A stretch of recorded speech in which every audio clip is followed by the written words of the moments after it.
Hi, my name is Pamela Kunz, Associate Professor of Medicine in the Division of Oncology at Yale School of Medicine and Yale Cancer Center. I'm excited to announce ASCO's new open access journal, JCO Oncology Advances. As the inaugural editor-in-chief, I hope to support JCO Oncology Advances to become the premier platform to bridge the gap between accessible scientific research and clinical care. Stay tuned for more information, including new article types, at ascopubs.org/JCO Oncology Advances. We look forward to seeing your submissions in spring of 2024.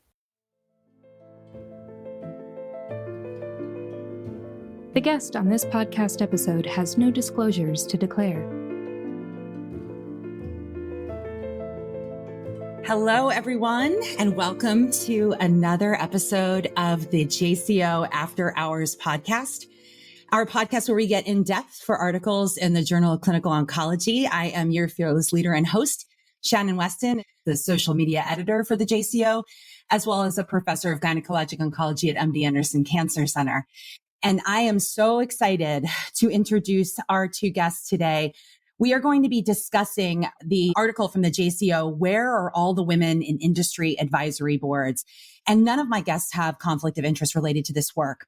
So first, let me introduce Dr. Rachna Shroff. She is from the University of Arizona, Tucson. She's not only the Interim Chief of the Division of Hematology Oncology, she's the Associate Dean of Clinical and Translational Research and Associate Professor of Medicine, the Chief of the Section of GI Medical Oncology, and the leader of the GI Clinical Research Team. And somehow we got her on this podcast. I don't know how she had the time. Welcome. Thank you. So excited to be here. And she is the first author on this paper, and she's also accompanied by the last author on this paper, Dr. Pamela Kunz from the Yale School of Medicine, where she serves as Associate Professor of Internal Medicine, the Director of the Center for Gastrointestinal Cancers at Smilow Cancer Hospital and Yale Cancer Center, the Chief of GI Medical Oncology, and the Vice Chief of Diversity, Equity, and Inclusion in Medical Oncology. Welcome. Thank you. Really excited for this. I have to step up my game, man. This is an esteemed panel here. So we're going to get right to it. I think this is such an important topic because, we've been seeing quite a bit of focus on gender equity in oncology. I would say really over the last 5 years, really, especially. Yay. Where do you all see the biggest gaps? Like, what are we missing? What do we need? What do we need to do? Well, I'm happy to chime in, and I know that Dr. Kunz has her thoughts as well, but I agree with you. I think the first step to trying to address these gaps is to just opening the conversation. And I think we have made tremendous strides in that regard. In terms of gaps, half of the reason that we even started thinking about this topic was really related to research and opportunities for clinical trials, clinical research, drug development, and where women can try to increase their visibility and their opportunities. And the honest truth is some of these things we see day to day when we see the number of women at the podium presenting pivotal trials and the number of women that are lead authors on practice-changing papers. And that, I think, is really an area that needs to be talked about. And then we need to work on the opportunities for solving these problems and coming up with solutions with everybody around the table, all of the key stakeholders engaged. I completely agree. And, I think that because Dr. Shroff and I are both in the clinical trials space, she and I have talked about this. And I think that industry-sponsored clinical trials are certainly one space. National Clinical Trial Network trials are another space that we are also trying to move the needle. And I think that we really all have a collective responsibility in whatever we're doing to really try to ensure equity and representation, both of women, but also underrepresented minorities. And I think that the way I really like to personally think about this is, as Dr. Shroff said, if we can diversify the people who are leading the science, whether it's clinical trials, basic or translational, our science will in fact be better. We will ask more innovative, creative questions, and our patients will benefit from it. We will have more, I think, health equity because different people will be thinking about how to do the science. So it's really critical. And I think it's something that it is really exciting. I agree with you, Dr. Westin, that it's yay that we're having some recognition of this. And I think really step one is collecting data, benchmarking, figuring out how we can do better. Yes. And I think that's a really nice segue to get into kind of what led you to explore this current area of focus around advisory board participation and why that matters. Dr. Shroff, should I tell the story? I was going to say, should we share our story? Oh, I love a story. Yeah, definitely. Oh, it's a good story. It's a good story. It involves Dr. Brian Alexander, who is one of our co-authors in this and is at Foundation. So I was invited to participate in a foundation advisory board. This was now, probably 2 years ago. And I have, as a practice, I now ask who else is on the advisory board and who's chairing the advisory board, because I've ended up, as I'm sure Dr. Shroff has as well, on advisory boards where I'm the only woman. And so I've just, as a policy, tried asking, and then I will also nudge if I notice that there's not great representation of women. And so this was one of those times, and there were no other women advisors invited, and I objectively had a conflict, so I could not attend.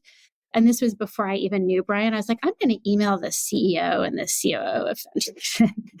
And I did, and immediately got a response. And in fact, really to Dr. Alexander's credit, he called me the next day and said, we can't let this happen. How can we be part of the solution?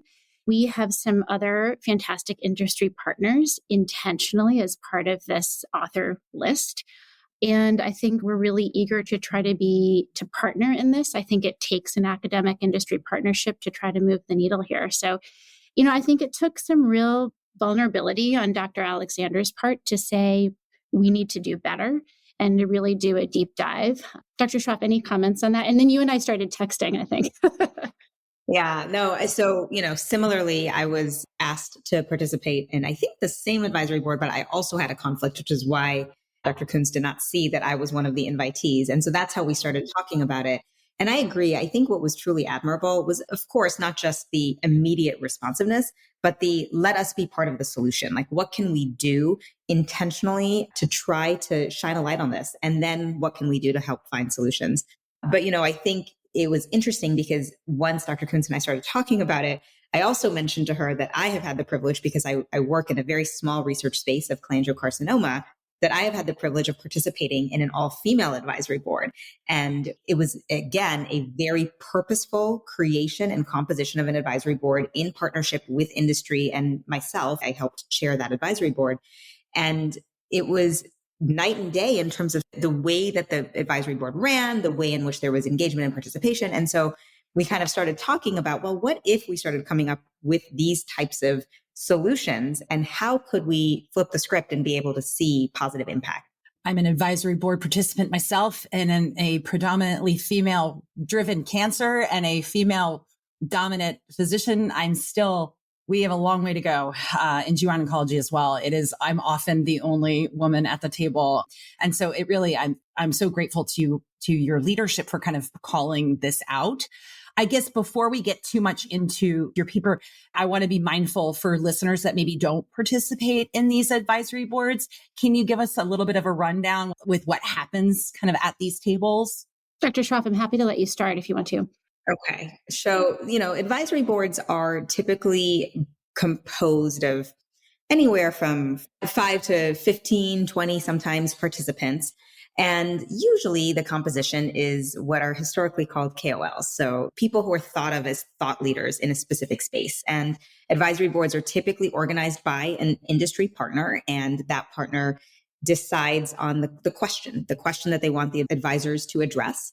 Oftentimes it's related to a drug that they are developing, and it could be as early as, how do we design the initial clinical trials, to how do we bring this to a phase 3 and to the FDA and to market. So it can be anywhere along the continuum of drug development. And the advisors are basically often given maybe a little bit of pre-reading and homework, but we basically come together. Pre-COVID, we came together in person. I think since COVID, it's been a little bit of a mix in terms of virtual opportunities as well as in-person opportunities. And it's anywhere from 3-hour up to full day, if not a day and a half of discussions in a room where the company or the sponsor is asking very specific questions in terms of helping pick our brains and ask us to help develop their drug and trial design and help them focus their efforts in a very specific manner. Yeah, maybe I'll add to that. So the KOLs that Dr. Shroff mentioned are key opinion leaders. And I think what's really interesting, and I certainly learned more about this process in the course of writing the paper, but key opinion leaders are really selected on the basis of metrics that are themselves biased. So it's number of podium talks, number of publications, number of times you've maybe chaired a prior advisory board or participated in an advisory board or been on a steering committee or PI'd a clinical trial. And I think, as our audience likely knows, many of these metrics are themselves skewed, and there are disparities to many of these metrics, I think, as Dr. Shroff mentioned in the beginning. And I think the other really interesting thing is that companies don't often have standardized ways to approach or track who they are inviting to their advisory boards and the composition of advisory boards. And they are often sometimes third parties will often organize the advisory board. So it's really has historically not been done in a very intentional or deliberate way. Those are really great points. And I think we're seeing it all the time. I also think that, it's kind of like that idea, like the rich get richer, right?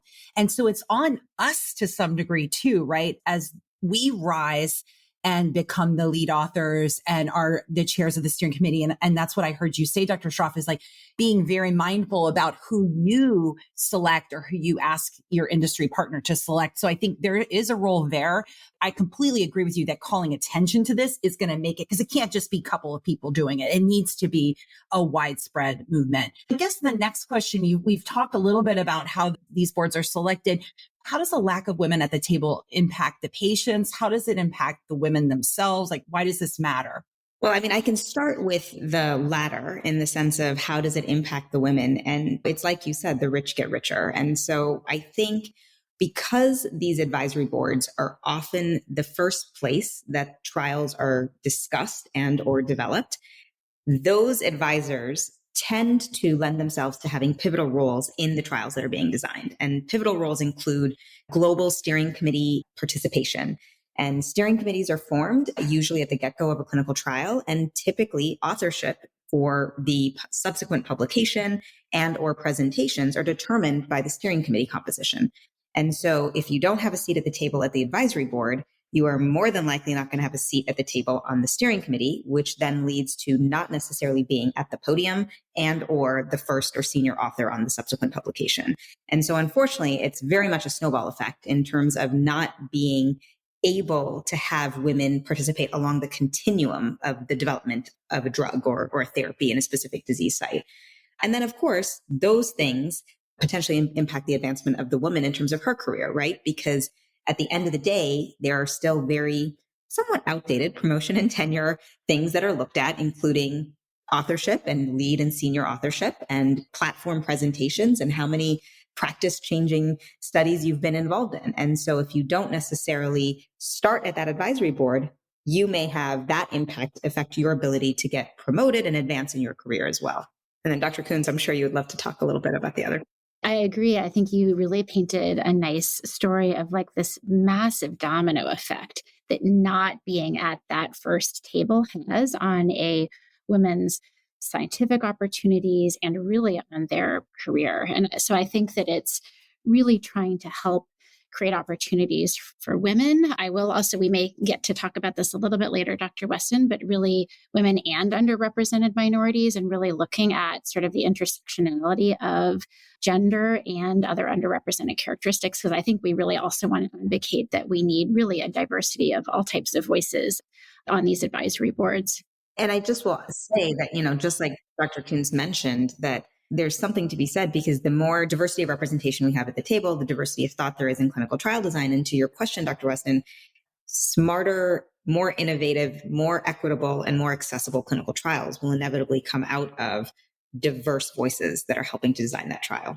Yeah. And I think that's what we want, right? There's obviously two major issues here. We want women to succeed so they can do more research and help our patients. And we want our patients to have the best possible outcomes and get the best drugs and have access to them across all types, no matter where they are or where they're from. So we've touched on kind of those two critical issues.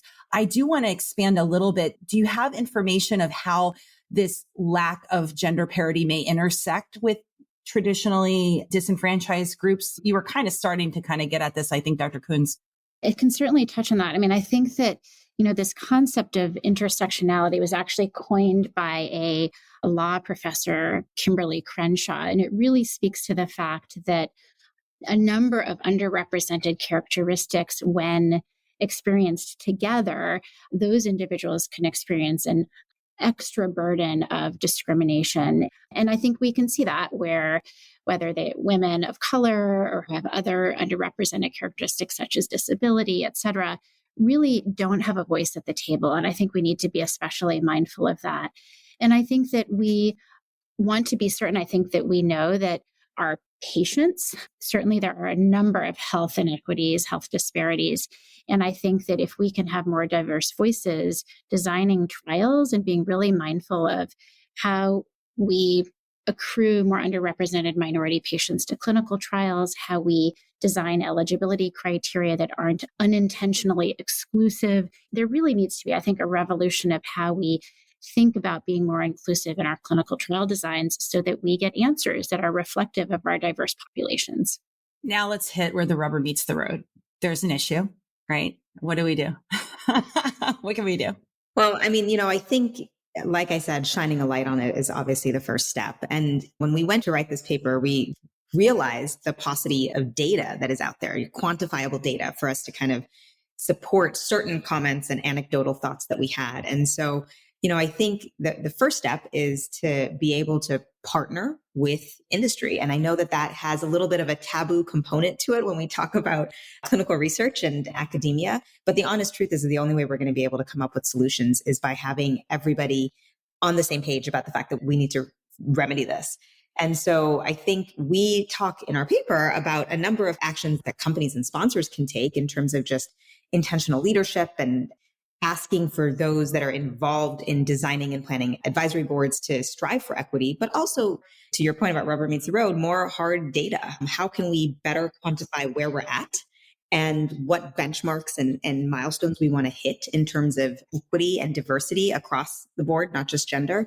And that way the companies have milestones to hit and know how far away they have to go. I think that's really the first place to start. And then, there are small things that can be done. Again, just like I said, we had this all-female advisory board. Creating spaces for women where they may be able to engage more or differently with industry so that they are better known and develop relationships with the companies so that for the next advisory board or the next steering committee, their names are at the top of these minds, I think is really, really important. But I'm sure Dr. Kunz has some other thoughts as well.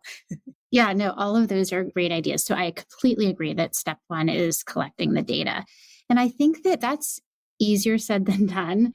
And I think it requires just this incredible intentionality about it. And I'm going to be really bold. Like, what if we required advisory boards to have like 50% women and a certain number of underrepresented minorities? We're doing that on certain committees on kind of university settings. What if they were required to publish those in the accompanying papers? Or what if that was required to be on clinicaltrials.gov? And I think that it requires probably some centralization of how companies track their advisory boards, because I think what we also learned is that they're often not tracked centrally. It may be one person in one disease group organizing one advisory board, yet in the rest of the company, it's not really coordinated. Or again, a third party may actually be doing it and the company may have no idea. So some real intentionality around the organization and composition of advisory boards. I loved Dr. Shroff's example of sort of the all-women advisory board. Another example, and I think one area of also disparity, is that junior physicians are not often invited to advisory boards. So therefore we get like the same old voices. Often that limits being innovative and creative. And so I was part of an advisory board for junior faculty where I actually helped moderate it, but we invited what we called Rising Stars, and that was really fun. I don't know, Dr. Shroff or Dr. Westin, if you remember your first advisory board, it's really scary. I think you don't know what to say, when to talk, how to be a good contributor. And so I think at this advisory board, we gave some tips on how to be a good advisor. And I think there are lots of really great opportunities that I think our industry partners would, find really compelling. Yeah, that's an awesome point, because when you first start, it's not just like there's senior voices. They're also sometimes the loudest voices. You tend to, at least I did, tend to kind of just sit back and take it all in and then have maybe some small conversations and a few times like pipe up. But I agree.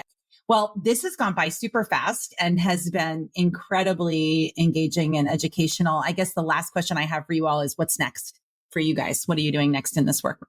That's a good question. I mean, Dr. Shroff and I need to talk about that, but my goal from this is to really spread the word. So I thank you, Dr. Westin, for inviting us to this podcast. That's part of that. I'll give one example of something that I did with one of the other co-authors. So I spoke at the Medical Affairs Professional Society meeting, which is an industry-related meeting, but really just to get the word out to medical science liaisons who we all work with.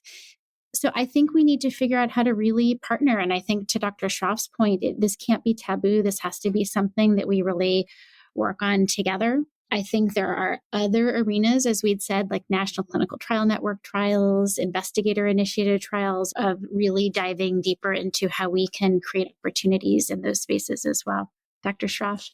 And I think that we can even go, obviously partnering with industry is going to be key, but some of the other things that Dr. Kunz and I have been doing and or are working on is partnering with everybody that sees the need for this, right? So to her point about the NCI and the NCTN and increasing representation for leadership across the NCI sponsored studies, ASCO has been amazing in terms of their commitment to increasing diversity at the podium. I mean, they do a great job with their educational programming, but they're really interested in how can we increase diversity in terms of the scientific programming? You know, how do we make sure it's not just 9 oral abstracts with 8 men and 1 woman? What can we do to increase that representation? And so, I think it's going to require, like I said earlier, all of the stakeholders to buy in and to work together hand in hand to figure out how we can come up with those solutions. And I think myself, Dr. Kunz, and a lot of other people are very much committed to being those bridges and bringing all these people together.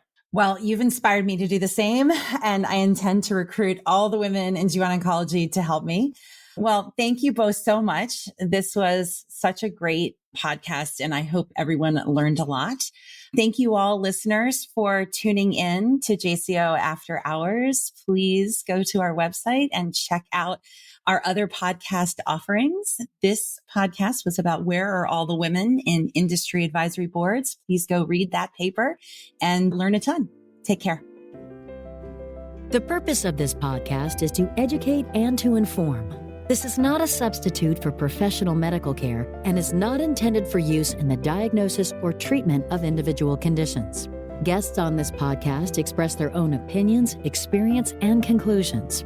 Guest statements on the podcast do not express the opinions of ASCO. The mention of any product, service, organization, activity, or therapy should not be construed as an ASCO endorsement.